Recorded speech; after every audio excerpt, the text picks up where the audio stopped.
Assalamualaikum warahmatullahi wabarakatuh. Alhamdulillahi rabbil alamin wa bihi nasta'inu ala umurid dunya waddin. Wassalatu wassalamu ala ashrafil khalqi ajma'in sayyidina wa maulana Muhammadin wa ala alihi wa sahbihi wa man tabi'ahu ila yaumiddin. Subhanaka la ilma lana illa ma 'allamtana innaka antal alimul hakim. Rabbi shrah li sadri wa yassir li amri wa hlul 'uqdatam min lisani yafqahu qawli. Bapak-bapak, ibu-ibu, alim ulama, cerdik pandai, tokoh masyarakat, hadirin hadirat, yang besar tak dihimbau gelar, yang kecil tak disebut nama, insyaallah kita semua hamba-hamba yang dimuliakan Allah Subhanahu wa taala. Amin ya rabbal alamin. Melanjutkan kajian hadis subuh Sabtu, yang akan kita kaji subuh ini beberapa hadis, di antaranya yang pertama diriwayatkan dari sahabat Nabi yang bernama Abdurrahman ibnu Sakhar ad-Dawsi, yang biasa dikenal dengan Abu Hurairah radhiyallahu anhu. Hadis ini disebutkan dalam kitab Sahih Muslim. Statusnya tidak diragukan lagi. Kalau sudah disebut dalam Sahih Al-Bukhari, Sahih Muslim, maka sepakatlah ahlu sunnah wal jamaah bahwa hadis itu hadithun sahih, hadis sahih. Qala Rasulullah sallallahu alaihi wasallam, Rasulullah bersabda, khairu yaumin tala'at alaihi syamsu yaumul jumu'ah. Khairu baik, yaumin hari, khairu yaumin hari yang paling baik, tala'at alaihi syamsu terbit matahari pada hari itu. Kapan hari yang paling baik itu? Yaumul Jumu'ah, hari Jumat. Satu-satunya nama hari yang disebut Allah Subhanahu wa taala. Idza nudiya lis-salati min yaumil jumu'ah. Mimnya pakai baris dhammah. Hari apa ini? Hari Jumu'ah. Tapi dalam tulisan kita hari Jumat. Apakah haram menyebut Jumat? Ya tidak. Tapi kita sudah tahu asalnya dalam bahasa Arab Yaumul Jumu'ah. Sampai di tempat kita menjadi Jumat. Pergi ke Pulau Jawa jadi Jemua, Jumat. Hari yang paling baik terbit matahari hari itu hari Jumat. Fihi khuliqa Adam. Pada hari itu Allah menciptakan Adam alaihi salam. Wa fihi udkhilal jannah. Pada hari itu dia masuk ke dalam surga. Wa fihi ukhraja minha. Pada hari itu dia dikeluarkan dari surga. Wa la taqumus sa'atu illa fi yaumil jumu'ah. Dan hari kiamat tidak akan terjadi melainkan pada hari Jumat. Ini hadis tentang 5 keutamaan hari Jumat menurut hadis ini. Tapi kita tidak bisa menarik kesimpulan dari satu hadis. Metode dalam memahami hadis adalah jam'ul ahadits, menentukan satu tema sentral lalu mengumpulkan beberapa hadis yang terkait dengan tema tersebut, yang dikenal dengan istilah metode maudhu'i atau tematik. Tema ini yang dilakukan para ulama dulu. Imam Al-Bukhari menyusun satu kitab, Al-Jami' As-Sahih Al-Musnad Al-Mukhtasar min umuri Rasulullah sallallahu alaihi wasallam wa sunanihi wa ayyamih. Dibuatnya di dalam Kitabus Shalah, kitab salat. Baru dibuatnya beberapa hadis tentang salat. Kitabus Zakah, dibuat beberapa hadis tentang zakat. Beliau tidak menarik kesimpulan dari satu hadis, tapi beberapa hadis. Kekeliruan sekarang orang menarik kesimpulan dari satu hadis, fatal. Hari paling baik terbit matahari Jumat. Nabi Adam diciptakan hari Jumat, dimasukkan ke dalam surga, dikeluarkan dari surga, dan hari kiamat akan terjadi pada hari Jumat. Maka kita disuruh mengagungkan hari ini. Dalam hadis lain dia disebut sebagai Sayyidul Ayyam. Allah Ta'ala menciptakan banyak bulan, tapi ada satu Sayyidus Syuhur, induk dari segala bulan, bulan Ramadan. Satu-satunya nama bulan yang disebut dalam Al-Quran, Syahrul Ramadan alladzi unzila fihi Al-Quran. Allah menciptakan banyak negeri, tapi dipilihnya satu negeri, Sayyidul Bilad, induk dari segala negeri, Ummul Qura, ummu induk Qura, dari segala kampung. Maka Allah bersumpah demi negeri itu. Apa kata Allah? Wa hadzal baladil amin. Allah ciptakan banyak manusia, tapi ada satu yang dia pilih, Sayyidul Anbiya wal Mursalin. Dialah Sayyidina Muhammad sallallahu alaihi wasallam. Ini hak prerogatif Allah. Jadi kalau ada nanti kenapa Allah pilih hari Jumat, itu hak prerogatif Allah, keputusan Allah. Kita menerimanya hanifan musliman, kami condong kepada kebenaran, musliman, kami berserah diri kepada Allah Subhanahu wa ta'ala. Adapun dalam kitab Sunan Abi Dawud, Sunan Nasai, Sunan Ibni Majah, 4 sunan, kecuali Sunan Tirmidzi, 3 sunan memuat mirip hadisnya seperti yang ada dalam Sahih Muslim, tapi ada tambahan. Hari yang paling baik diciptakan Adam, masuk dalam surga, hari kiamat, tapi ada tambahan dalam 3 kitab ini. Apa kata Nabi sallallahu alaihi wasallam? Fa'aksiru fihi, perbanyaklah di hari itu as-salata alayya, bersolawat kepadaku. Ini tak ada dalam ini. Maksud saya tadi sebutkan, jangan pegang satu ini, atau bagi yang mendengar, tak ada tu dalam yang disampaikan ustaz kami, ternyata ada riwayat lain. Mungkin dia lupa, mungkin dia tak tahu, mungkin manusia biasa.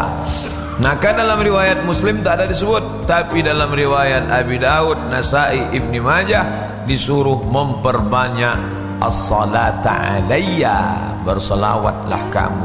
Itulah dalil kenapa pada hari Jumat memperbanyak solawat. Innallaha wa malaikatahu yusalluna 'alan nabi ya ayyuhalladzina amanu sallu alaihi. Hadisnya umum, berselawatlah kepada dia. Wasallimu, ucapkan salam. Taslima, dengan satu ucapan yang salam yang baik. Kata sahabat, kalau ucapan salam kami tahu ya Rasulullah, assalamu alayka ya Rasulullah, assalamu alayka ayyuhan nabi wa rahmatullahi wa barakatuh, tapi tentang bunyi salawat ni kami tak tahu. Maka salawat pun disebutkan Nabi, Allahumma salli ala Sayyidina Muhammad wa ala ali Muhammad. Ada pula salawat Ibrahimiyah, kama sallaita ala Ibrahim wa ala ali Ibrahim innaka Hamidum Majid. Allahumma barik ala Muhammad wa ala ali Muhammad kama barakta ala Ibrahim wa ala ali Ibrahim innaka Hamidum Majid. Salawat-salawat yang maksur ini sudah saya tuliskan dalam 77 tanya jawab solat. Salawat riwayat 1, salawat riwayat 2, salawat riwayat 3, salawat riwayat 4, salawat riwayat 5. Download buku ini gratis. Pilih salawatnya, share. Ini salawat yang maksur. Salawat terbagi 2. Satu salawat yang maksur yang dibuat oleh Nabi, satu salawat ghairu maksur yang tidak maksur dibuat oleh ulama. Allahumma salli ala Sayyidina Muhammadin salatan tunjina biha min jami'il ahwali wal afat. Itu salawat yang dibuat oleh ulama. Salatullah, salamullah ala Toha, ala Yasin. Itu yang dibuat ulama. Maka selama tidak bertentangan lafaznya dengan yang maksur, maka boleh mengucapkan salawat-salawat ini yang dibuat para ulama. Lalu kata Nabi, perbanyaklah salawat pada hari itu. Hari itu maksudnya hari Jumat itu. Kapan hari Jumat itu dimulai? Masehi pergeserannya jam 12 malam 2014 ke 2015, maka 12 malam itu heboh seluruh dunia. Sedangkan bulan Qamariyah pergeserannya tenggelam matahari Kamis sore, masuk Jumat itu waktu azan maghrib. Sebelumnya kita banyak solawat, tapi setelah azan maghrib sore Kamis malam Jumat itu, maka perbanyaklah solawat. Berapa kali? Tak ada disebut, beratus ribu kali. Bagus. Fa inna salatakum ma'rudatun alayya. Solawat kalian itu dibawa, ditunjukkan kepadaku. Nun, ke kota Al-Madinah Al-Munawwarah, dari Pekanbaru, dari Papua, dari Jepang. Lalu mendengar ucapan itu sahabat Nabi. Ini menunjukkan sahabat Nabi itu orangnya bukan bodoh. Mereka itu bukan sami'na wa ata'na, tapi juga mereka itu kalangan rasionalis. Mereka berpikir, apa kata mereka? Wa kaifa salatuna ma'rudatun alaika wa qad arimta. Bagaimana mungkin salawat kami itu dibawakan, ditunjukkan, dipresentasikan, ditampakkan kepadamu, wa qad arimta, padahal engkau sudah hancur. Arimta itulah diambil dari kata ramim yang ada dalam Al-Quran surat Yasin yang selalu bapak ibu baca. Man yuhyil 'idhama wa hiya ramim. Siapa yang bisa menghidupkan tulang yang sudah ramim, hancur? Arimta, ta di situ artinya engkau. Faqad arimta, engkau sudah hancur, jadi makan cacing tanah. Tengok sahabat berpikir, dan Nabi tak marah. Ketika sahabat bertanya, ya Rasulullah, bagaimana mungkin selawat kami itu dibawakan kepada engkau padahal engkau sudah mati dimakan cacing tanah? Nabi tak marah. Hei, diam, kamu melawan saya. Tak. Tapi Nabi menjawab, innallaha harramal arda, innallaha harrama 'alal ardi ajsadal anbiya. Allah mengharamkan kepada bumi ajsadal anbiya, untuk memakan, menggerogoti jasad para nabi. Bapak Ibu yang dimuliakan Allah Subhanahu wa taala, ini pun hadis yang memancing rasionalitas orang-orang.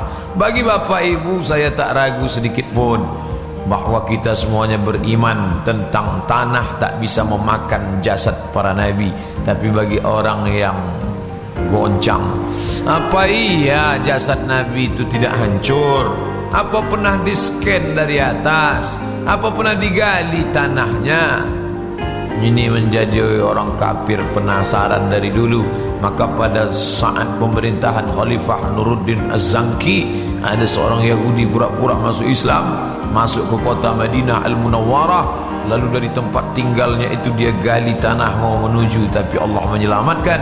Maka pada zaman itulah ditanam, dicorkan tembok, bukan dari semen tapi langsung dari busi. Maka terkurunglah, tak ada lagi bisa menemboknya. Jadi kalau ada orang sekarang mau mencuri jasad Nabi sallallahu alaihi wasallam, mustahil. Allah sudah melindunginya. Lalu bagaimana kita dapat memastikan jasad Nabi itu tidak hancur? Maka Allah subhanallah, dia tunjukkan. Tiba-tiba datanglah banjir bandang pada masa pemerintahan Khalifah Amirul Mukminin Umar ibnul Khattab. Air itu membuat pasir-pasir yang ada di pemakaman Uhud turun. Nampaklah kaki Hamzah bin Abdul Muttalib. Hamzah meninggal tahun 3 perang Uhud. Nabi meninggal tahun 11. Maka ketika Abu Bakar naik jadi khalifah, kalau begitu umur jenazah Hamzah sudah 7-8 tahun. Abu Bakar jadi khalifah 2, 7 tambah 2, 9. Umar bin Khattab jadi khalifah 5 tahun, lebih kurang 10, 11, 12 tahun setelah meninggalnya, jasadnya tak hancur. Apa hukum dari sini? Kalau jasad Hamzah bisa diselamatkan, tak dimakan cacing tanah, sulitkah bagi Allah untuk menjaga jasad Muhammad sallallahu alaihi wasallam? Itu kan Hamzah bin Abdul Muttalib. Dan Allah mau menunjukkan ke masyarakat Riau ketika digali PLTA Kota Panjang, maka ada makam ulama. Ketika digali, jangankan jasadnya, kain kafannya pun tak dimakan tanah. Saksi hidup masih banyak, anaknya masih ada, dicarilah. Saya tak mau sebut namanya, nanti saya sebut tiba-tiba datang pula orang berduyun-duyun bawa air putih minta barokah. Tapi yang jelas kita ditunjukkan Allah Ta'ala, jangankan Hamzah bin Abdul Muttalib, ini hambaku, la taqulu liman yuqtalu fi sabilillahi amwat. Jangan kamu katakan mereka mati, bal ahya, mereka hidup. Dan di beberapa tempat dulu makam pahlawan di tepi kota, karena perkembangan pesat, tiba-tiba tepi kota menjadi tengah kota. Makam pahlawan ini tak layak lagi, maka mau dibuat mall, mau dibuat kota bertaman indah, maka pemakaman dipindahkan. Nampaklah jenazah yang tak hancur. Kenapa? Orang-orang yang mati dalam keadaan syahid. Apakah Nabi Muhammad SAW itu mati syahid? Dia lebih mulia daripada syahid karena dia Sayyidul Anbiya wal Mursalin.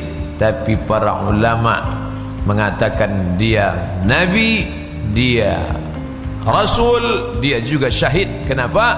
Karena dia pernah mengadu kepada Aisyah radhiyallahu anha saat dia sakit. Apa kata dia?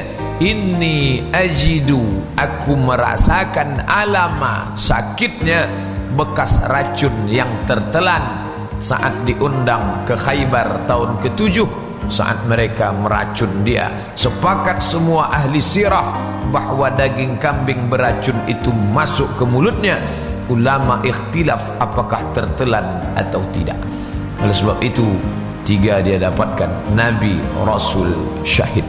Bapak Ibu yang dimuliakan Allah Subhanahu wa taala, maka tak ragu sedikit pun Nabi Muhammad sallallahu alaihi wasallam punya kehidupan tersendiri. Maka itulah yang membuat kita tetap berselawat, tetap mengucapkan salam sampai ke depan makamnya. Assalamualaikum ya Rasulullah, Assalamualaikum ya Habiballah, Assalamualaikum ya khaira khalqillah. Itu semua tak lain tak bukan karena keyakinan Nabi Muhammad sallallahu alaihi wasallam mengalami, memiliki kehidupan barzakh yang khusus, yang tak sama dengan makhluk yang lain. Allah mengkhususkan dia. Maka khusus pada hari Jumat kita perbanyak salawat kepada Nabi Muhammad sallallahu alaihi wasallam. Lalu kemudian as-salawatul khams, 5 salat, dari subuh ke zuhur, dari zuhur ke asar, dari asar ke maghrib, dari maghrib ke isya. As-salawatul khams, 5 waktu salat. Wal jumu'ah, ini dia Jumat. Wal jumu'atu ilal jumu'ati, dari satu Jumat ke Jumat berikutnya. Kafaratul lima bainahunna, itu menjadi penutup, penghapus. Kafarah, penutup. Makanya ada istilah kafarat sumpah, penutup sumpah. Kafaratul lima bainahunna, dari satu Jumat ke Jumat berikutnya menjadi kafarah, penutup segala dosa. Maka inilah disyariatkan memperbanyak istighfar. Amalan pertama selawat, amalan kedua perbanyak istighfar. Astaghfir dari mulai petang sampai azan maghrib. Hari lain beristighfar, diperbanyak. Tak ada beda antara Senin, Selasa, Rabu, Kamis, Jumat bagi orang yang tak tahu kemuliaan. Tak ada beda sama dia mana bupati, mana sekda, mana asisten, mana RT, mana RW, mana orang gila. Bagi orang yang tak mengenal, tapi bagi orang yang kenal, dia bisa menghormati, mendudukkan orang pada tempatnya. Encik-encik, puan-puan, yang raja dengan mahkotanya, yang ulama dengan ilmunya, tokoh masyarakat dengan cendekiawannya, itu semua menempatkan orang. Hari pun begitu. Hari Jumat ini Allah memuliakannya, maka muliakan dia. Memuliakannya dengan apa?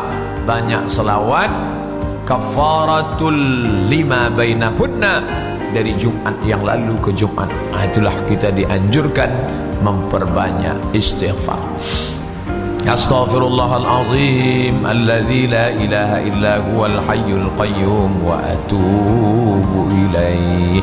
Man lazimal istighfar, siapa yang melazimkan memperbanyak istighfar, ja'alallahu lahu min kulli dhiqin makhraja, segala kesempitan dhiq makhraja, diberikan Allah jalan keluar. Wa min kulli hammin faraja, dari segala kesusahan hati diberikan Allah kelapangan. Wa razaqahu min haitsu la yahtasib, diberikan Allah rezeki dari jalan yang tak disangka-sangka. Perbanyaklah istighfar. Saya hitung dengan tangan Pak Ustaz, menghitung dengan tangan paling banyak bisanya cuma 33, 66, 99. Setelah itu hitungannya error, kacau. Beli tasbih, malulah Pak Ustaz, anak muda bawa tasbih, nanti dikira orang Syekh Puji. Pakai tasbih yang ditelunjuk atau di sini. Berapa kali? Tapi jangan pula dihitung 3.000 langsung update status. Alhamdulillah sudah 3.000 kali. Bagi yang senang tolong like dan komen. Bukan itu maksudnya, untuk diri sendiri.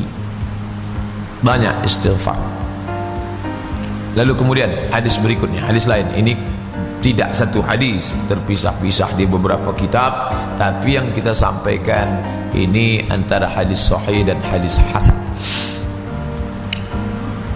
Fihi sa'atun, di hari Jumat itu ada satu sa'atun, ada satu saat, ada satu waktu.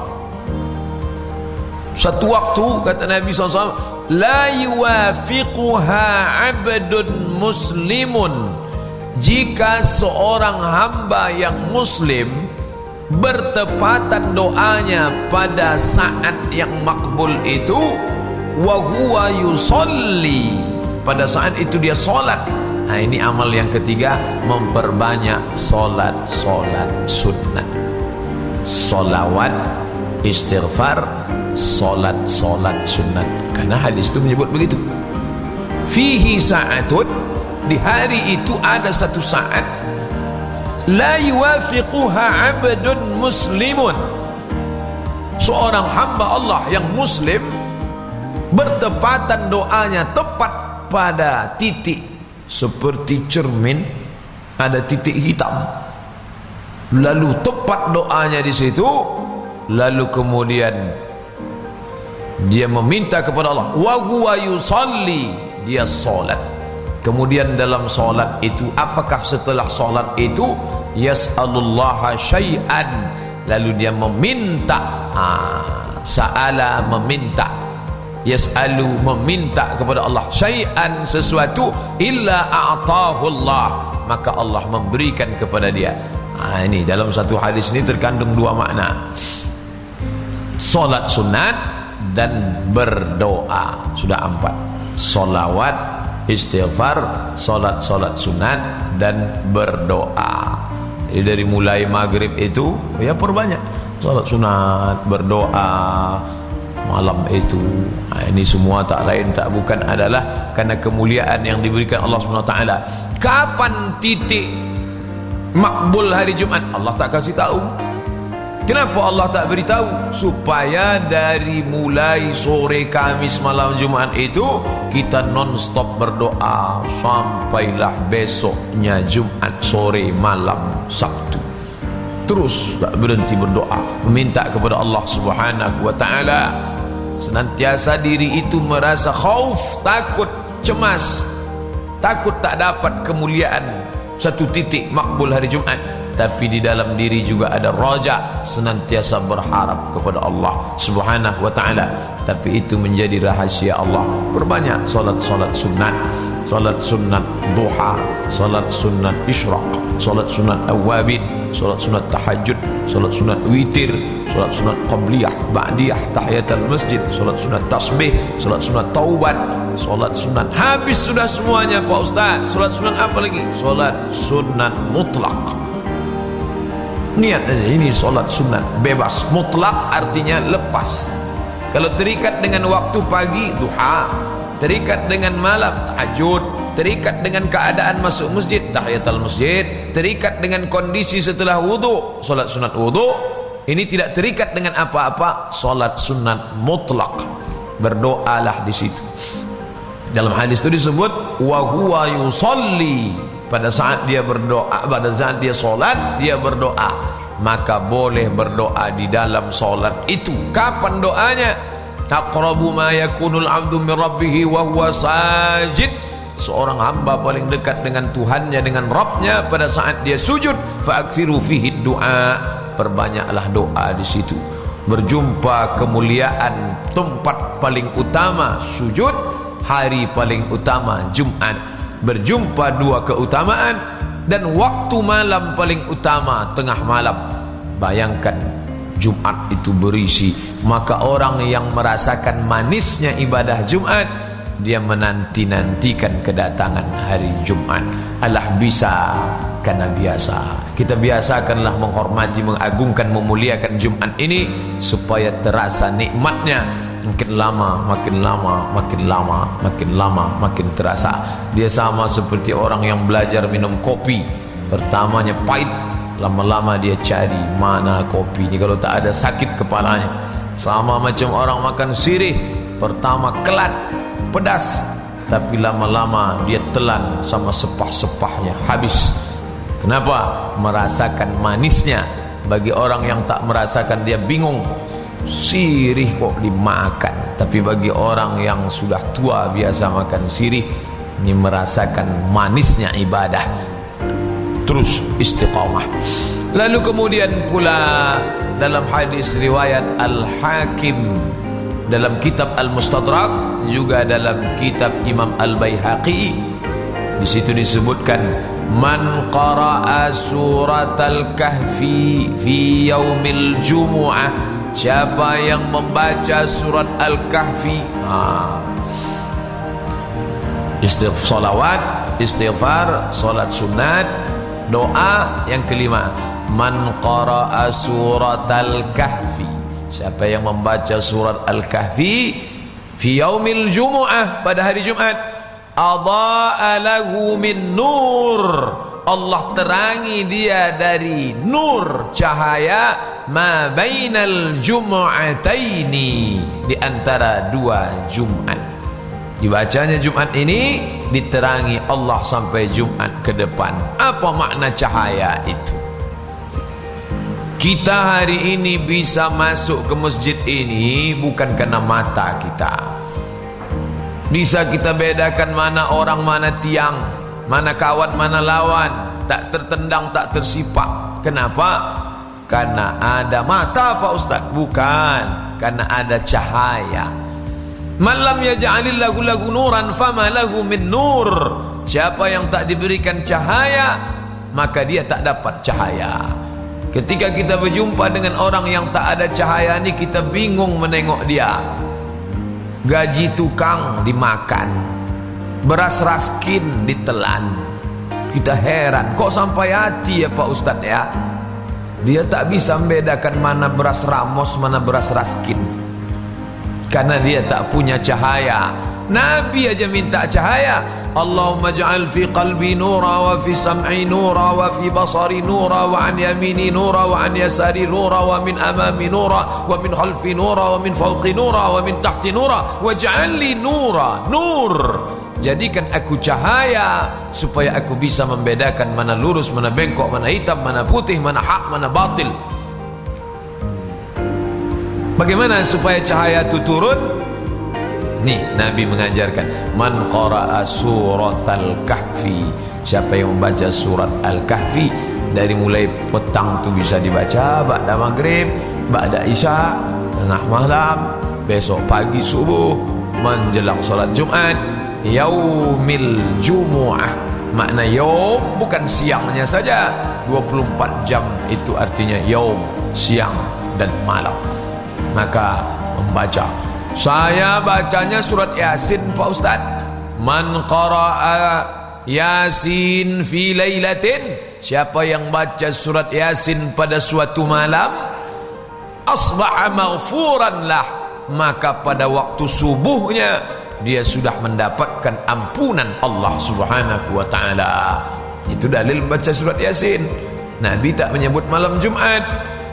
Nabi menyebut man qara'a Yasin fi lailatin, malam apa saja. Aslinya baca Yasin itu tiap malam.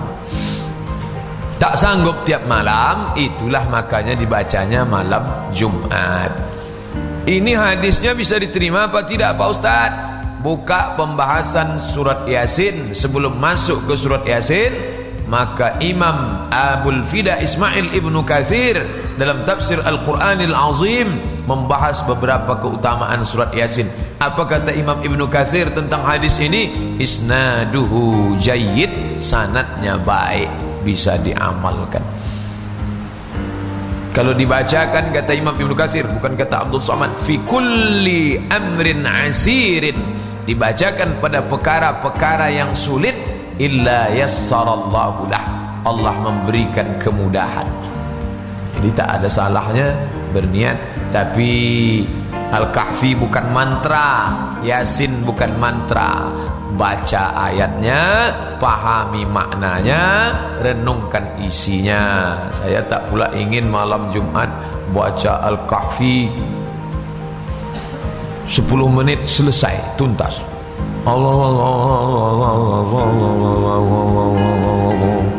Selesai. Bukan itu makna. Direnungkan baik-baik, baca. Afala yatadabbaruna al-Quran, mengapa mereka tidak tadabbur, merenungkan makna? Di dalam surat Al-Kahfi bercerita tentang Zulkarnain, dalam Al-Kahfi bercerita tentang Nabi Musa dan Khidir, dalam surat Al-Kahfi bercerita tentang Ya'jud dan Ma'jud, dalam surat Al-Kahfi bercerita tentang orang-orang yang diberi kuasa, diagungkan, direndahkan. Maka kita disuruh mengambil pelajaran. Yang membaca surat Yasin pula, di situ diceritakan bahawa kita ni semua, wa in kullun lamma jami'un ladaina muhdarun, semua kita nanti akan dibangkitkan di hadapan Allah. Khatamallah, al-yawma nakhtimu ala afwahihim wa tukallimuna aydihim wa tashhadu arjuluhum bima kanu yaksibun. Kita diingatkan lagi, semua ni akan bersaksi di hadapan Allah. Diingatkan pula tentang kuasa Allah. Sanggup tak Allah ni menghidupkan saya? Sanggup tak Allah ni membukakan segala aib saya? Sanggup tak Allah ini menunjukkan segala kekurangan saya? Diingatkan dengan surat Yasin, innama amruhu idza arada syai'an ay yaqula lahu kun fayakun. Diberikan pula kabar gembira, sadar diri, tahu diuntung, menyadari segala kelemahan, diberikan kabar gembira. Kita akan disambut oleh malaikat dengan ucapan salamun qawlam min rabbir rahim. Menetes air mata membayangkan di pintu surga, malaikat menyambut, sedih, terharu. Yang kita baca, wa idza tuliyat alaihim ayatuhu, ketika ayat itu dibaca, zadatuhum imana, bertambah imannya, wa ala rabbihim yatawakkalun, dan dia berserah diri hanya kepada Allah Subhanahu wa taala. Lalu kemudian malam Jumat, lalu baru dibaca malam, ya tak salah, baik. Malam tu pula terus diisi dengan amal-amal yang 5 tadi: istighfar, salawat, salat sunat, doa, membaca surat Al-Kahfi, membaca surat Yasin. Lalu kemudian pula paginya bersiap-siap untuk melaksanakan solat Jumat. Man ghasala, hadis ini disebutkan dalam 4 kitab sunan. Sunan Abi Daud, Sunan Nasai, Sunan Tirmizi, Sunan Ibnu Majah, ditambah satu lagi Musnad Ahmad Ibnu Hanbal. 4 sunan, 1 musnad. Man ghasala, siapa yang ghasala sekedar basuh-basuh aja, wuduk maksudnya. Wa ghatasala, dan mandi. Ada yang satu basuh-basuh aja tak mandi, fotokopi, pas foto. Yang satu lagi wa ghatasala, mandi. Wadana, dekat, mendekatkan diri ke masjid, mendekatkan diri ke imam. Maksudnya cepat-cepat dia datang di saf pertama. Itu makna wadana. Man ghasala, siapa yang mandi. Wa ghatasala, siapa yang bersuci bersih. Wa ghatasala, mandi. Wadana, mendekat ke masjid, mendekat kepada posisi imam, mendekat ke tempat khutbah. Lalu kemudian wabatakara, cepat-cepat datang. Cepat dia datang. Kemudian pula waqtaraba, posisinya dekat dari khatib, dekat dari imam, dekat kepada Allah. Wastama'a, anak, didengarnya baik-baik khutbah itu. Maka apa yang dibalaskan Allah? Maka Allah jadikan likulli khutwatin, setiap langkah kaki dia dari rumah datang ke masjid tadi, dijadikan Allah Subhanahu wa ta'ala itu sebagai qiyamu sanatin wa siyamuha, sama macam qiyamul lail sepanjang tahun dan puasa sunat sepanjang tahun. Tapi seperti, jangan pula setelah datang solat Jumat cepat tak puasa sunat lagi. Seperti. Oleh sebab itulah maka ini hadis ini memunculkan problem, masalah. Di situ disebutkan waghtasala. Ightasala itu artinya mandi. Lalu muncullah pertanyaan, apakah pagi Jumat itu dia mandi, lalu malamnya maaf cakap dia berhubungan? Ini yang selalu dijadikan pembahasan. Ini ada satu hadis lagi disebutkan dalam Sahih Bukhari, Sahih Muslim. Itu memang jelas-jelas disebutnya, man ightasala yaumal jumu'ah ghuslal janabah. Disebutkan janabah, siapa yang mandi pada hari Jumat, mandi junub. Kalau mandi junub pagi Jumat, berarti maaf cakap dia junub malam Jumat. Apakah ada anjuran maaf cakap? Ini saya jelaskan supaya tidak menjadi kebingungan. Apakah ada anjuran mesti berhubungan malam Jumat? Sampai-sampai orang membacakan siapa yang berhubungan malam Jumat maka sama dengan membunuh 70 Bani Israel. Ternyata hadis tentang itu, apa komentar Al-Hafiz Al-Iraqi? La aslalah, tidak ada dasarnya. Kalau disebut la aslalah itu artinya la sanadalah, tidak ada sanadnya. Siapa yang membuat? Ya bapak-bapak yang mau berhubungan buatnya di situ. Tapi jelas-jelas di situ disebutnya Pak Ustadz ghuslal janabah, mandi junub. Maka 3 pendapat ulama tentang ini. Yang pertama, mandinya memang mandi junub karena dia memang berhubungan malam itu. Yang kedua, yang dimaksud mandi junub itu mandinya seperti mandi orang junub. Itu maknanya. Jadi dia tidak mesti berhubungan, tapi mandinya seperti mandi orang junub. Memangnya ada mandi orang seperti mandi tak junub? Ada. Mandi wajah sama badan, rambutnya tak basah. Mandi yang dianjurkan hari Jumat itu mandi semuanya. Bagi orang Indonesia, Malaysia, Brunei Darussalam, Singapura, ini hadis muskil, problem. Problemnya di mana? Siapa yang mandi hari Jumat? Loh, kok mandinya hari Jumat? Memang hari lain dia tak mandi. Tapi bagi orang yang pernah tinggal di asrama internasional Al-Azhar agak seminggu, pahamlah dia. Apalagi yang pernah sekamar sama anak Afrika, memang mereka tuh mandinya seminggu sekali. Habis main bola sore, main bola berkeringat, masuk dia ke kamar, wudhu. Besok pagi dah Oh, maka kita tak ada tahan. Saya di Maroko 2 tahun tinggal di asrama, tak tahan sama Afrika, bau kepinding. Mereka pula heran menengok kita mandi sampai 3 kali. Pagi mandi, balik dari kampus siang mandi, sore nanti mau salat maghrib mandi. Heran mereka, kamu kok mandi terus? Kami tinggal di iklim tropis, air banyak, sungai melimpah ruah, kami mandi. Tapi justru di musim dingin dilarang sering-sering mandi. Tak boleh musim dingin itu sering mandi, demam karena tak tahan, influenza, flu. Oleh sebab itu maka kita ni memang mandi itu biasa. Tapi bagi orang yang jarang mandi, Papua termasuk yang jarang mandi. Bahkan Ustadz Fadlan Garamatan pun mengislamkan mereka gara-gara mandi pakai sampo. Oleh sebab itu maka hadis ini tidak membingungkan kalau tahu ceritanya. Memang mereka tak mandi-mandi, tapi dasar dia memang ganteng, hidungnya mancung, putih, rambutnya ikal. Kita yang mandi 3 kali, dia yang seminggu sekali. Yang disangka tak mandi, kita pula. Memanglah nasib orang kita ini. Duduk kita sana. Makanya jelaslah bagi bapak ibu apa maksudnya. Nabi mengajarkan di tengah masyarakat 1436 tahun lalu, masyarakat primitif yang tak mengenal mandi.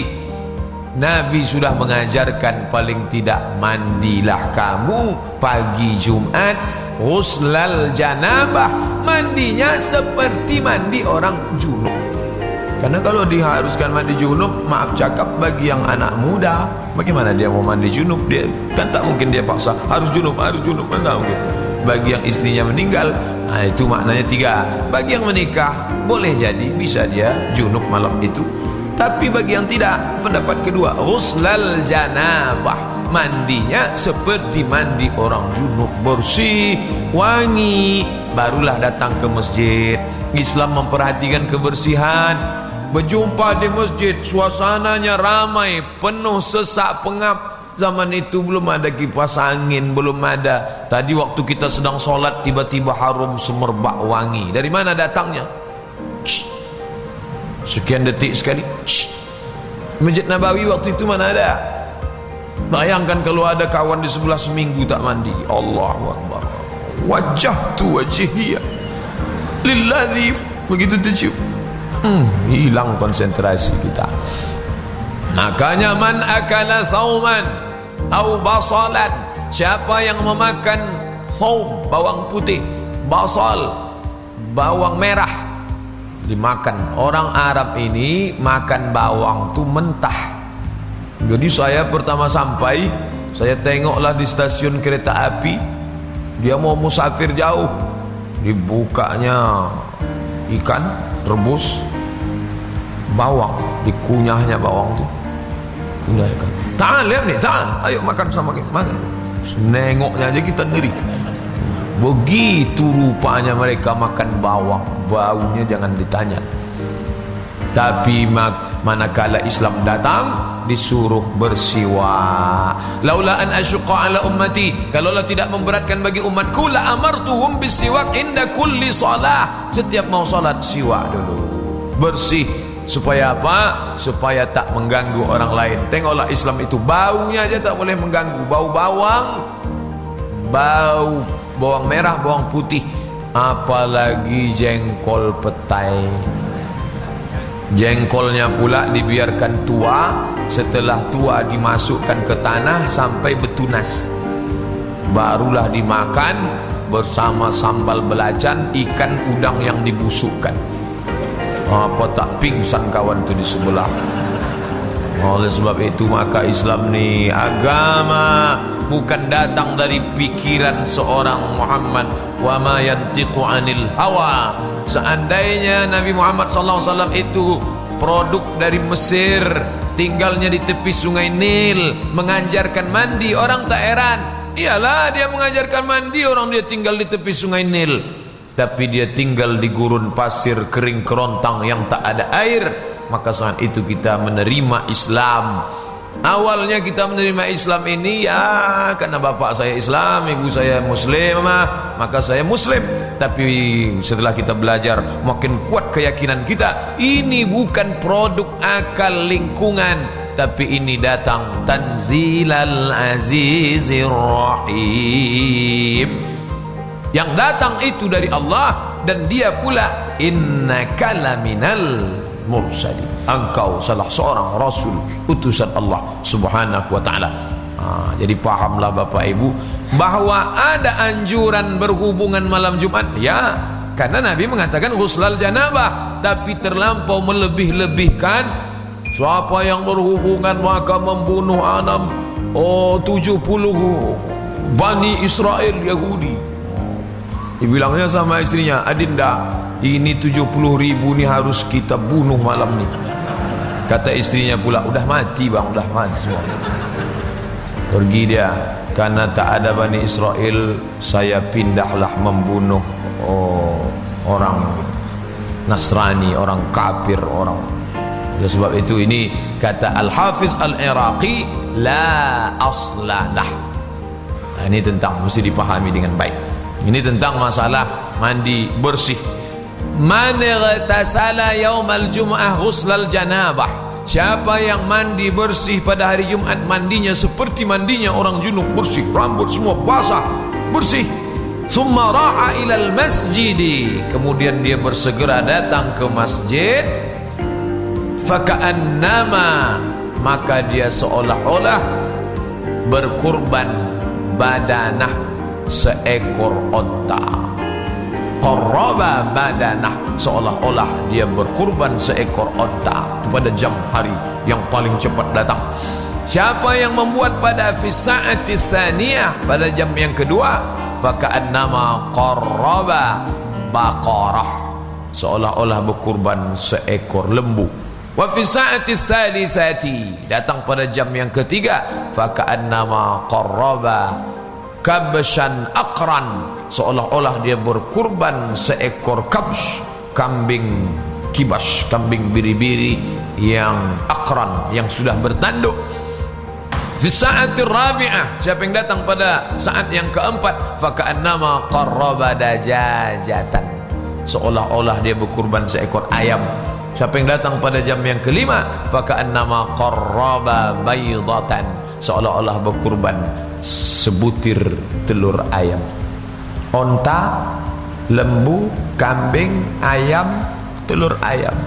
Tapi sekarang umat Islam jangankan telur ayam, telur puyuh pun tak dapat. Kenapa? Fa idza kharajal imam, kalau imam sudah keluar, maksudnya naik ke atas mimbar untuk solat Jumat, untuk menyampaikan khutbah, maka malaikat pun menutup buku catatan. Malaikat duduk untuk apa? Mendengarkan zikir dan khutbah. Hadis sahih. Malaikat saja mendengarkan khutbah. Malaikat yang tak berdosa, yang dijamin masuk surga, dengarkan khutbah. Dia yang bergelimang dosa tidur. Kira-kira apalah kata malaikat tu menengok dia? Gemas aku menengok ni, kata malaikat. Kalaulah bukan karena Allah Ta'ala sayang kepada makhluk ni, dah lama aku sentilkan, mati, tenggelam. Malaikat uli ajni'atin, yang memiliki sayap, masna 2, wa thulatha 3, wa ruba 4. Di antara satu sayap ke sayap berikutnya, ma bainal masyriqi wal maghrib, antara timur dan barat, besar. Tapi dia tetap rendah hati mendengarkan khutbah Jumat. Makanya khotib tak boleh melucu, tak boleh memancing ketawa-ketawa. Kenapa? Karena itu majlis zikir. Malaikat mendengarkan, ikut mendengarkan khutbah. Maka sampai ke masjid, solat sunat, tahiyatul masjid. Terus solat sunat, masih amal tadi masih berlaku. Banyak salawat, banyak istighfar, banyak solat sunat. Terus solat sunat, capek solat sunat, duduk. Tadi Al-Kahfinya belum selesai, lanjutkan lagi. Belum baca surat Yasin, baca lagi. Nah ini semua terus sementara khotib naik mimbar. terus melanjutkan. Lalu kemudian sampailah masanya azan dikumandangkan. Lalu setelah itu muncul masalah khilafiyah tentang qabliyah Jumat. Jadi kita bahaskan semua dalam khusus hari Jumat ini. Apalah dalil yang mengatakan ada qabliyah Jumat? Mazhab Syafi'i. Yang pertama, hadis Nabi, ma min salatin mafrudatin, setiap salat yang fardu illa baina yadaiha rak'atani, setiap salat fardu pasti didahului 2 rakaat salat sunat. Apa komentar Syekh Atiyah Soqar dalam Fatwa Al-Azhar? Wal hadisu bi'umumihi, hadis ini umum, setiap salat fardu pasti didahului 2 rakaat. Maka setiap salat fardu didahului 2 rakaat. Subuh fardu, ada qabliyah subuh. Zuhur fardu, ada qabliyah zuhur. Asar fardu, ada qabliyah asar. Maghrib fardu, ada qabliyah maghrib. Isya fardu, ada qabliyah isya. Jumat itu fardu apa tak fardu? Fardu, maka ada qabliyahnya.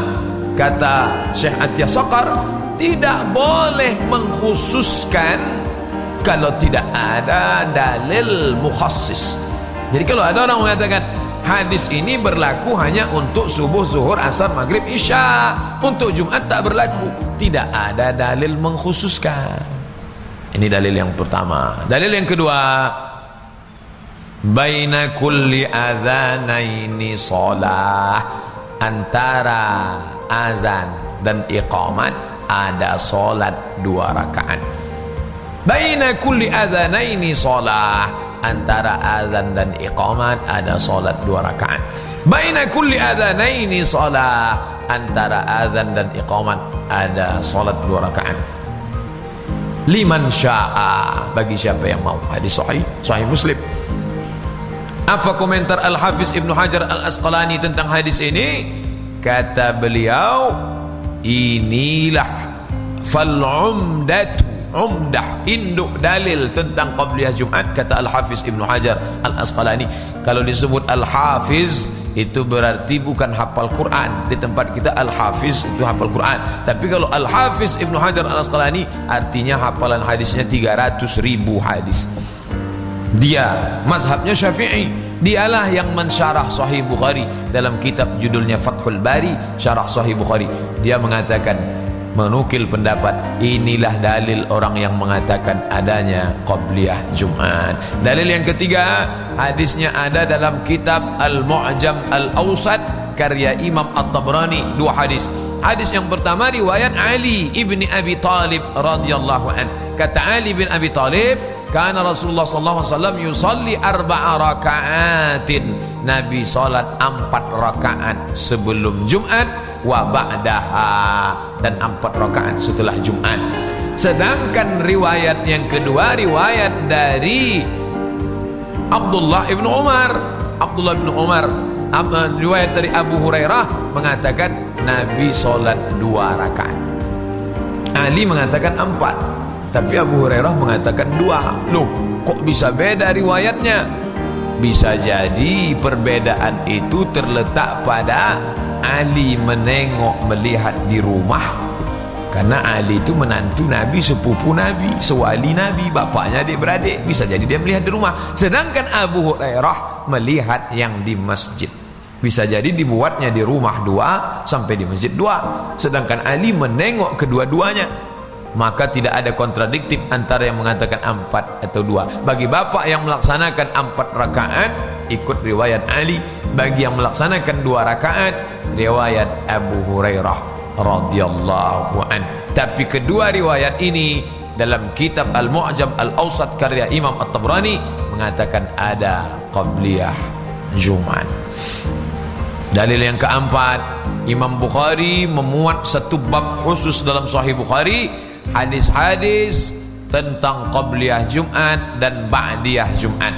tapi dia tak menyebutkan satu pun tentang qabliyah, dia hanya menyebut ba'diyah. Maka komentar Al-Hafiz Ibnu Hajar Al-Asqalani, dikutipnya pendapat Al-Imam Ibnul Munir. Kata Imam Ibnul Munir, istiwa'un bainal jumu'ati wa zuhri. Imam Bukhari tak menyebutkan hadis-hadis sebelum Jumat karena dia menyamakan antara zuhur dan Jumat.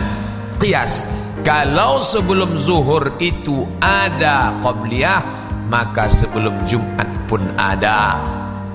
Hatta yadullu dalilun ala khilafihi, sampai ada dalil lain yang melarang. Kalau ada dalil melarang, kamu boleh qabliyah zuhur tapi qabliyah Jumat jangan. Nah, kalau ada dalil melarang baru kita tak boleh. Selama tak ada dalil, maka bisa dipakai. Payah kami menghafalnya nih Pak Ustadz, dalil-dalilnya ini sudah dituangkan, dituliskan lengkap dalam 37 masalah populer tentang qabliyah Jumat. Jadi bagi yang melaksanakan tak ragu sama sekali. Saya ditanya jamaah, Pak Ustadz, azan yang pertama itu setelah masuk waktu atau sebelum masuk waktu? Zuhur kita sekarang pukul berapa? 12.24, 25 atau 30? Setelah masuk waktu atau? Jadi kebetulan pas umroh kemarin, hari Jumat saya di Makkah, saya tengok zuhur 12.24. Nah, saya mau nengok ini azan pertamanya sebelum masuk atau setelah. Duduk saya, pas 12.24 di situ azan pertama. Ternyata di Masjidil Haram azan pertama itu setelah masuk waktu. Memangnya kalau sebelum masuk waktu gimana? Kalau sebelum masuk waktu dibuat, sementara orang mau sholat qabliyah Jumat, makanya bapak kalau pergi ke masjid jangan asal dengar azan langsung qabliyah. Ada masjid itu yang azannya sebelum masuk waktu, maka bapak qabliyah tak bisa, tak ada qabliyah sebelum masuk waktu. Maka pastikan dulu waktu zuhur jam berapa, setelah masuk waktu dia azan barulah qabliyah. Masjidil Haram ingin mengayomi semua mazhab termasuk mazhab Syafi'i, maka dia buat azan pertama itu setelah masuk waktu. Setelah masuk waktu azan barulah orang solat sunat qabliyah. Bagi yang mau laksanakan, bagi yang tak mau dia tak usah. Yang mengatakan tak ada qabliyah itu mazhab Hambali, Ahmad bin Hanbal. Ustaz, kalau masjid itu azannya 2, saya solat di Masjid Agung An-Nur 2 kali. Azan pertama setelah masuk waktu, saya qabliyah Jumat. Masjid Al-Falah saya qabliyah Jumat. Masjid Kantor Gubernur qabliyah Jumat. Tapi Masjid Ar-Rahman itu azannya sekali. Maka ketika khatib naik, dia langsung salam. Jangan ketika dia sedang khutbah kita semua tegak solat sunat qabliyah. Assalamualaikum warahmatullahi wabarakatuh. Waalaikumsalam. Semuanya solat qabliyah. Gara-gara mendengar tausiah Ustaz Abdul Somad ada qabliyah. Lalu khatib tu bingung lah. Aku khatib apa duduk dulu tunggu kelar selesai ya, kata dia. Nah, ini bagi yang masjid itu membuat 2 azan. Nah, ini tentang masalah melaksanakan qabliyah. Lalu kemudian salat Jumat. Idza qulta li sahibika ansit, kalau engkau katakan ke teman di sebelahmu, ansit, diam. Wal imamu yakhtub, waktu itu imam sedang khutbah. Kenapa disebut di situ imam yaktub, imam khutbah? Karena afdalnya dia yang khatib, dia yang imam. Oh, kalau begitu, kalau lain khatib lain imam tak sah Jumatnya? Sah. Afdalnya dia khatib, dia imam. Kenapa di tempat kita tak umum dia khatib, dia imam? Karena ada yang khatibnya berapi-api, imamnya kalau disuruh dia jadi imam berair-air, tak sesuai api sama air, maka diangkatlah yang sesama api juga, imam. Itu sebabnya. Tapi kalau dia memang bagus suaranya, makharijul hurufnya, hafalannya, dia khatib, dia imam, bagus. Ketika dia sedang khutbah, engkau katakan ke teman sebelahmu, "Us, diam." Faqad laghauta, engkau sudah melakukan perbuatan lagha. lagha sia-sia. Wa man lagha fala jum'atalah, siapa yang melakukan perbuatan sia-sia, fala jum'atalah, maka tiada Jumatlah baginya. Hati-hati, jangan katakan diam. Datang kawan sebelah tu ribut, datang kawannya sebelah, ya, tak boleh. Datang kawan yang sebelah lagi, untung aku tak melarang. Intinya jangan bercakap, dengarkan khutbah. Datang yang sebelah lagi, memang dia tak bercakap, tapi dari mulai as kata khotib dia udah tidur. Bisa pula di settingnya macam ada perangkat lunak di dalam. Begitu khotib tu mengatakan as, begitu khotib mengatakan barakallahu li wa lakum, langsung segala. Saya heran juga menengoknya, ada macam settingan awal dan keywordnya dua, as sama barakal. Barakallahu li wa lakum fil Qur'anil azim wa nafa'ani wa iyyakum bima fihi minal ayati wa dzikril hakim. Dia pun mulailah mengusap air liur tumpah. Janganlah sampai begitu. Dengarkanlah khutbah baik-baik. Ansitu wasma'u, dengarkan baik. Yarhamkumullah, semoga Allah mencurahkan rahmatnya untuk kalian sekalian. Khotib itu pula tak boleh merusak khutbah dengan perkara-perkara, sampai-sampai tangan tak boleh. Marilah kita, ada khotib yang harus pakai tangan. Israel ke sana, Amerika ke sana, lalu mereka menyerang kita. Oh, tak boleh. Makanya yang tangannya liar itu dikasihlah dia tongkat. Itulah guna tongkat. Guna tongkat itu bagi yang tangannya liar memegang tongkat. Kalau tak ada tongkat, tombak. Tak ada tombak, busur panah. Tak ada busur panah, pedang. Pegang. Sebelah kiri megang tongkat, sebelah kanan memegang tiang tongkatnya. Tak boleh. Ini khusyuk, karena ini ibadah.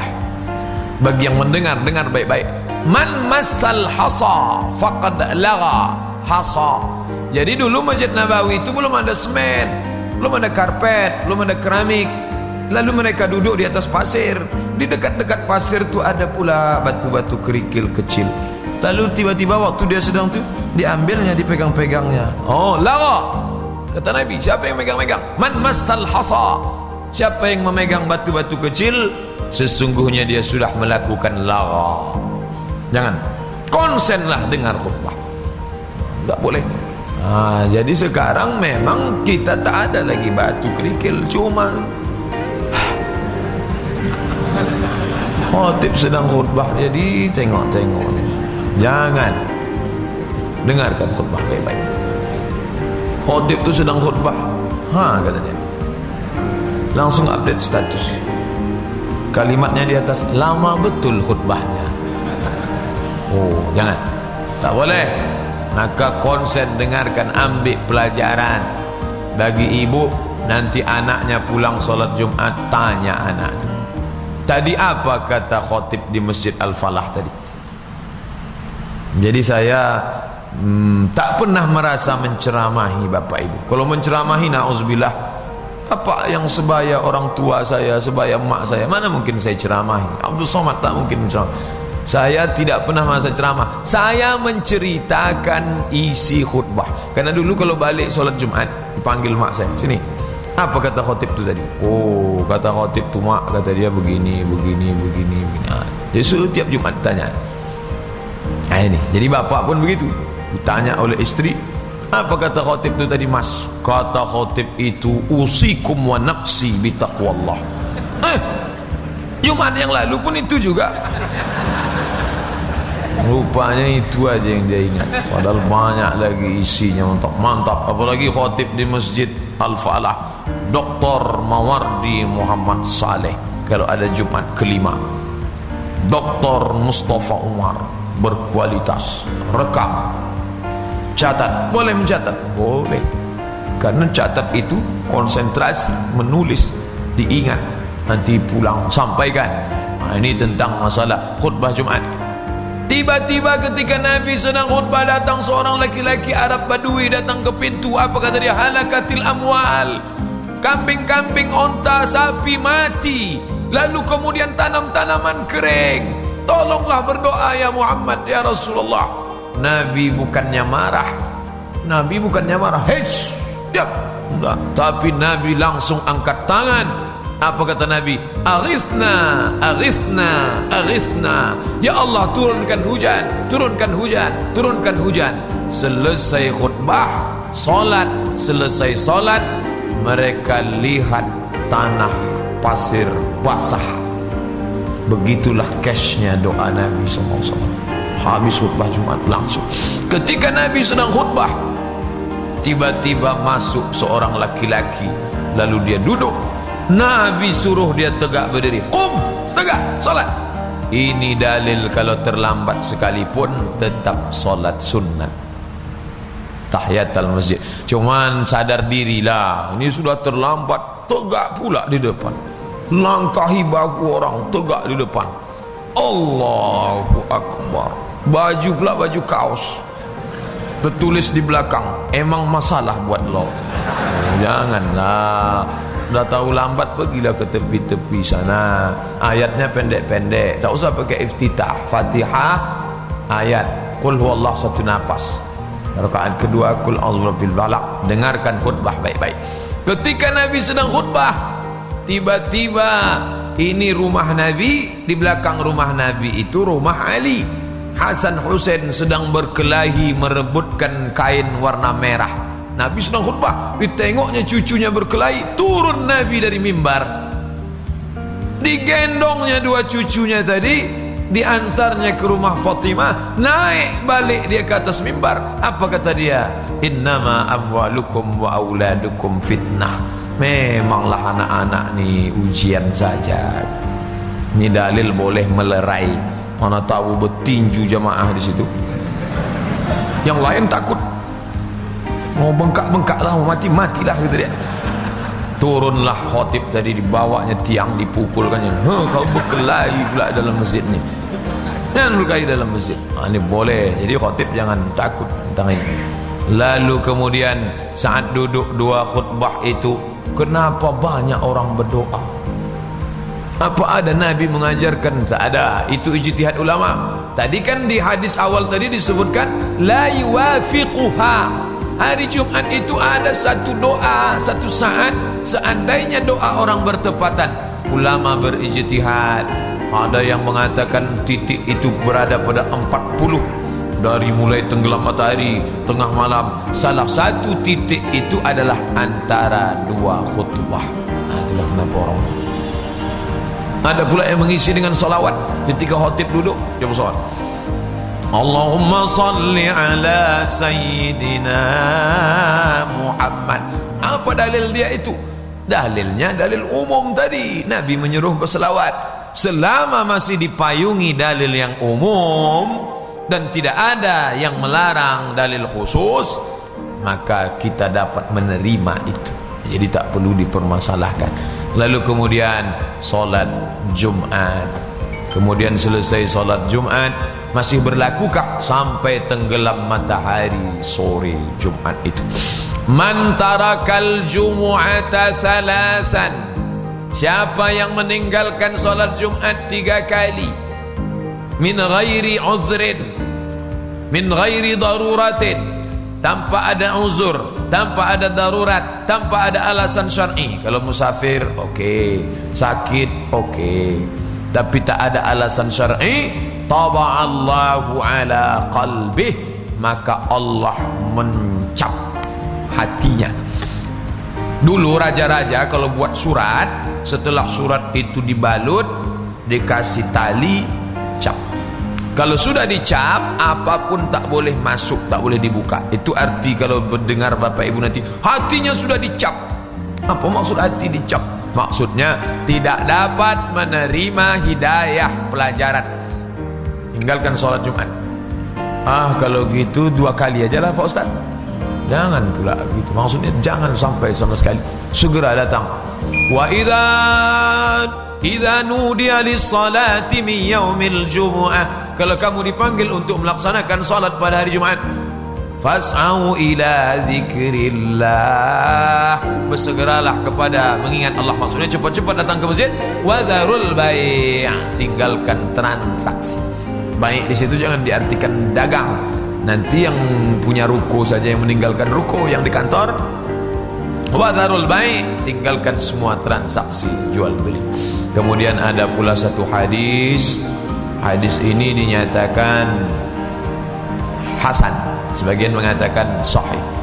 Man ma min muslimin yamutu yaumal jumu'ah, siapa seorang muslim yang mati pada hari Jumat, au lailatal jumu'ah, hari Jumat maksudnya siang, au lailatal jumu'ah, atau hari Kamis malam Jumat, dari mulai Kamis sore habis maghrib, malam Jumat sampai Jumatnya sore, waqahullahu min fitnatil qabri, maka Allah memeliharanya dari azab kubur. Apakah sejak dimakamkan itu sampai hari kiamat dia bebas azab kubur, atau hari itu saja? Enak kali dia Pak Ustaz, ke masjid tak pernah, solat tak pernah, matinya hari Jumat, lalu dia tak dapat azab kubur. Di mana keadilan Allah? Ini maknanya karena kemuliaan hari Jumat itu, besok habis kena belangkung sama malaikat. Oleh sebab itu maka tentang masalah ini difahami menumpang kemuliaan. Begitulah hebatnya Allah Ta'ala memuliakan hari Jumat. Bagi ibu-ibu yang ikut solat Jumat, maka dia tidak solat zuhur lagi, karena kewajibannya sudah gugur dengan mengikuti solat Jumat. Tapi ibu-ibu tidak wajib. Maka di tempat kita tak umum, tapi di Masjidil Haram, Masjid Nabawi, mana tahu pergi umroh pas bertepatan hari Jumat, ikut solat Jumat, nanti pulang jangan solat zuhur lagi, karena kewajiban Jumatnya sudah gugur. Kenapa perempuan tidak diwajibkan? Keringanan, supaya bapak pulang ke rumah ada yang sudah menyiapkan makanan, dan ada dialog. Nanti bapak pulang ke rumah, dia mendengar wasiat takwa, cerita dari khotib itu dia sampaikan ke anak istrinya di rumah, dia menyampaikan. Nah, inilah tentang beberapa hadis tentang hari Jumat. Apakah Ustaz Abdul Somad sudah menyampaikan sesempurna-sempurnanya? Belum. Yang disampaikan Ustaz Abdul Somad itu hanya 0, sekian persen. Hadiri majelis taklim yang lain. Mungkin ada ustaz lain yang menjelaskan masalah ini, masalah ini. Tapi insyaAllah inti-intinya sudah kita sampaikan. Bagi yang sudah, makin istiqomah dia memuliakan Jumat. Bagi yang belum, menganggap Jumat itu biasa-biasa saja, mari kita khususkan hari Jumat. Apalah arti suatu hari? Hari dalam Islam. Dulu orang menyebut Jumat itu, orang jahiliyah menyebut Jumat itu arubah. Tapi setelah datang Islam, Jumu'ah. Makanya hari-hari dalam Islam itu Yaumul Ahad. Ahad, satu. Yaumul Itsnain, hari kedua. Kita menyebutnya Senin. Awak menyebutnya Sonein. Yaumul Sulasa, Sulasa 3, Salasah. Yaumul Arbi'a, Arbi'a Rabu 4. Yaumul Khamis 5. Yaumul Jumu'ah, hari berjamaah. Yaumus Sabt, hari Sabat. Hari Sabat yang dikhususkan untuk orang Yahudi. Wa yauma la yasbituna la ta'tihim, pada hari Sabtu banyak ikan, di hari yang lain ikan tak ada. Ini tentang hari Sabtu. Pada hari Sabtu mereka diuji dengan banyaknya ikan. Hari Ahad, Minggu Pak Ustaz. Oh jangan, Minggu diambil dari kata Domingo. Domingo bahasa Spanyol. Domingo artinya Tuhan. Kenapa itu disebut hari Minggu Domingo? Hari khusus untuk memuliakan Tuhan. Ini bukan sembarangan. Oh, kalau begitu Sunday. Sun matahari, day hari. Sunday hari matahari. Hari itu dikhususkan memuliakan matahari, karena mereka penyembah matahari. Matahari itu nama dewanya, Dewa Mitra, dewa matahari. Sedangkan orang Mesir menyembah matahari, nama dewanya Dewa Ra. Kalau bapak pergi ke piramid nanti nampak matahari. Dari matahari itu keluar tangan. Matahari punya tangan mengeluarkan rahmat, barokah. Menyembah matahari. Orang Jepang sampai sekarang di bendera menyembah matahari. Sunday, sun matahari, day hari khusus menyembah matahari. Tradisi paganisme, penyembah berhala. Jadi jangan terjebak pada nama-nama. Apalah arti sebuah nama? Minggu, Sunday, itu kan hari. Ada kronologis cerita di balik itu. Maka sebutlah Ahad, Senin, Selasa, Rabu, Kamis, Jumu'ah, Sabtu. Bapak Ibu yang dimuliakan Allah Subhanahu wa taala, itulah yang dapat saya sampaikan, yang baik-baik dari Allah, yang tak baik dari hamba Allah yang dhaif. Ada hal yang ingin dibahas, ditanyakan, kita akan bahas dalam tanya jawab insyaallah. Terima kasih. Subhanakallahumma wa bihamdika asyhadu an la ilaha illa anta astaghfiruka wa atubu ilaik. Wassalamualaikum warahmatullahi wabarakatuh.